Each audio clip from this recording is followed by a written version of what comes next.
Donc,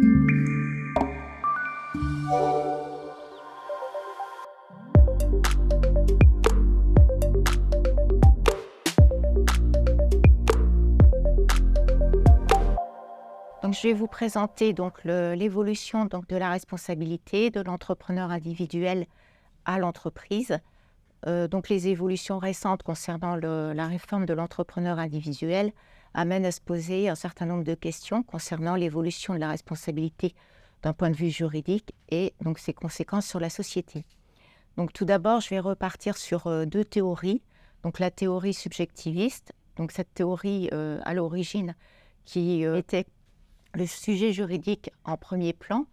Donc, en fait, la personne physique était assimilée, ou si vous voulez plutôt, le sujet juridique était assimilé à la personne physique. Et cette personne physique détenait notamment un patrimoine par le biais donc, de cette personne juridique. Donc, un ensemble tout un mécanisme juridique était basé sur ces aspects-là. La partie contractuelle, enfin, c'est-à-dire contrat, obligation, responsabilité. Et en fait, ces mécanismes ont perduré donc, pendant un certain nombre de siècles avec une évolution au Moyen-Âge, puisqu'au Moyen-Âge est arrivée l'idée d'utiliser le droit romain, donc qui était un droit très technique, pour l'intégrer donc à un environnement social complètement différent, puisque les institutions étaient religieuses, donc il fallait réaliser une adaptation.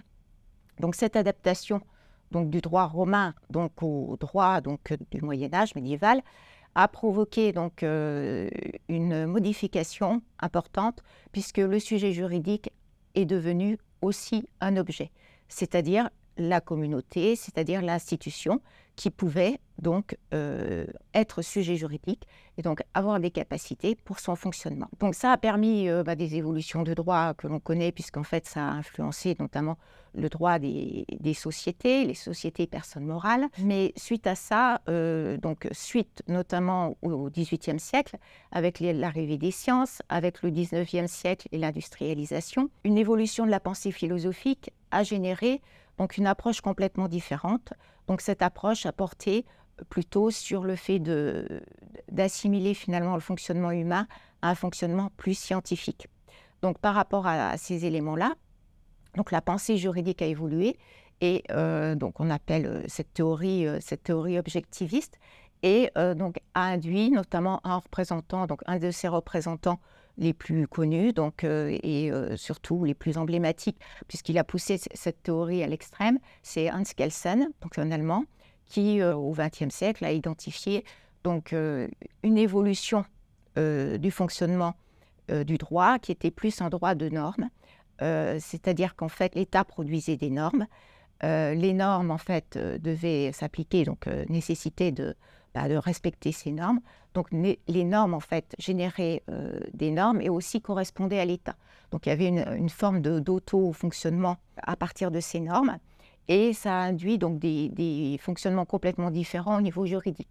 C'est-à-dire que les mécanismes subjectifs qui nous servent en fait à comprendre le droit sont passés au deuxième plan par rapport à l'application de la loi qui est considérée en elle-même comme étant suffisante. Je schématise, mais le droit qui influençait en fait l'application des textes, enfin l'établissement de textes qui était la loi, aujourd'hui on part du principe que la loi doit s'appliquer puisque c'est une norme et de par ce biais on est en système plus fermé. Si on regarde historiquement, on constate effectivement une évolution puisque la loi des 12 tables, donc ça c'était au 5e siècle avant Jésus-Christ, prévoyait que le failli pouvait être emprisonné, rendu à l'état d'esclave. La même chose au Moyen-Âge, puisqu'au Moyen-Âge, la personne qui avait failli portait un bonnet vert et donc était évincée donc, de sa corporation. Donc tous ces éléments appliqués, le besoin de respecter finalement ses engagements. Et donc, il a fallu attendre une évolution donc, du XVIIe siècle. On a considéré qu'il pouvait être normal de ne pas forcément pouvoir tout de suite payer ses dettes. Et donc, c'était possible de laisser un délai aux débiteurs pour payer donc, ces échéances.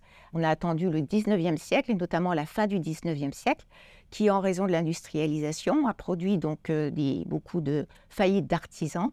Et donc, la conséquence, c'est le questionnement de se dire qu'effectivement, il était possible de rencontrer des difficultés, mais que c'était peut-être l'effet de la malchance et pas forcément de la malhonnêteté.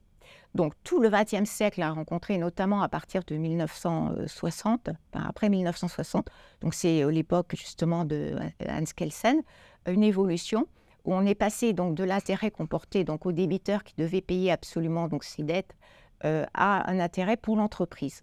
Donc cet intérêt pour l'entreprise a produit une évolution des textes donc vers déjà le gel des dettes du débiteur, ensuite une évolution des procédures avec en 84-85 donc des mesures qui ont été qui ont été considérées après comme excessives pour la protection de l'entreprise et qui généraient donc des difficultés pour les créanciers. Donc il y a un équilibrage nécessaire donc, pour pouvoir trouver un bon compromis entre la responsabilité donc, du débiteur, l'intérêt de l'entreprise et les droits des créanciers. Donc on retrouve donc, ces éléments-là donc, en 1994 avec l'évolution, donc l'arrivée de nouveaux textes. Bon, je vais rapidement passer sur l'ensemble de ces textes, mais enfin bon, il y a eu donc des mesures au niveau des procédures collectives concernant la sauvegarde accélérée, le pré-accession et par la suite aussi par rapport à l'arrivée de l'EIRL en 2010 et de la fiducie-sûreté, donc là, un remaniement donc, des textes, des procédures collectives. La loi Pacte aussi a eu son influence, notamment par rapport à l'EIRL, donc l'entrepreneur individuel à responsabilité limitée.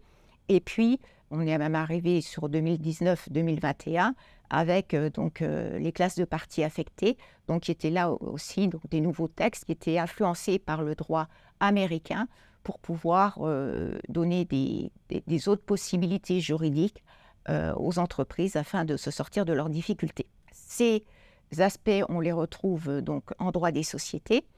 Alors très rapidement, puisque c'est très connu, l'aspect de la diminution du capital, c'est-à-dire qu'il fallait un capital minimum pour constituer une SARL ou une SAS.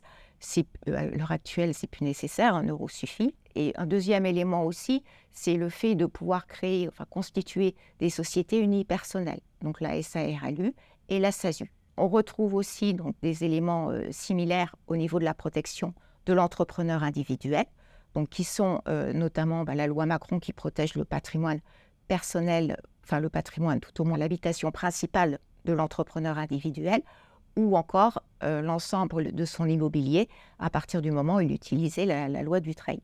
Alors, en fait, il y a eu tout un ensemble de mesures jusqu'à l'arrivée donc, de l'entrepreneur individuel à responsabilité et puis de la modification donc, de la réforme concernant donc, l'entrepreneur individuel qui induit qu'aujourd'hui, un entrepreneur individuel a 2 patrimoines, son patrimoine personnel, un patrimoine professionnel. Et en fait, la grande question, c'est à savoir comment il peut assurer aux créanciers donc, le paiement de ses dettes à partir donc, d'un patrimoine professionnel qui peut être insuffisant. Alors, pour compenser ces éléments-là, ce qui a été proposé, c'est donc des possibilités de renoncer donc, à une partie de ces possibilités, enfin l'utilisation de la loi Macron notamment, et aussi la possibilité d'engager son patrimoine personnel pour pouvoir emprunter à titre professionnel. Un autre élément qui pose question, et je pense que c'est un bon exemple de la difficulté, c'est l'idée de penser qu'en cas de procédure collective, arrivé au moment de la liquidation, ouverture de la liquidation, c'est possible pour un entrepreneur individuel de reprendre une activité professionnelle alors que la procédure n'est pas clôturée. Donc ces ensembles d'éléments posent plusieurs questions. La première question, c'est quel est l'équilibre entre le fait d'engager une activité professionnelle, la responsabilité financière qu'on doit avoir, et bien sûr le fait de se protéger, quand même de pouvoir se protéger de tous les aléas générés par ces risques. La deuxième question, c'est plutôt la liberté finalement d'entreprise vis-à-vis du droit qui est un droit qui est de plus en plus finalement impératif, qui s'applique à chacun, et comment cette liberté d'entreprise peut continuer à perdurer.